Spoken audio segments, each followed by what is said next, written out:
మావాడేంది మంచిగా సోపతిగాలతో ముచ్చట పెడుతుండు కదా సత్యగా. అబ్బో అరెకమాల అమ్మేటి తోలినట్టు వలుతున్నది కానయ్యా. వచ్చింది ఇక నెగలని అది వలుతుంటది ఒక్కంతకు వెళ్ళిపోండి అక్కడ నేను మాట్లాడతా కానీ ఫోండి. అమ్మా పోషమ్మ తల్లి నీకు మంచిగా రెస్పెక్ట్ చేస్తున్నా కానీ నన్ను మాట్లాడనీయకు, నాకు ఫోన్ చెప్పకు, దండం పెడతా నీకు. అరే బర్రకి గడ్డేస్తే ఆవు పాలిస్తుందారా? నువ్వు పని చేయకుంటే కంచెలకు పువ్వెట్లు వస్తుంది అనుకుంటున్నావు? అంతగానో కోపం వచ్చి ఫాడవుతున్నది. గోడలన్నీ వలగొట్టి వచ్చినాడా గుద్దుకొని నాకు కోపం వస్తున్నది. వెళ్ళిపో చెప్తున్నా చూడు.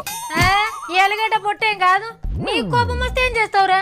ఓ సిఫర్ గడ్డ మొగమ్దానా నాకు తిక్కలు వేస్తే మన గోడలు ఫర్ని వస్తున్నాయి. ఏం చేయాలి? భూమికి గుద్దుకుతా. అయ్యయ్యో ఓ పోడా, నీకేం రోగం పుట్టిండ్రా? గట్ల గుద్దుకుంటున్నావు నెత్తిని? ఆపు. ఏంటిది? నాకు రోగం వచ్చినది, నిజంగా రోగం తెచ్చుకుంటా.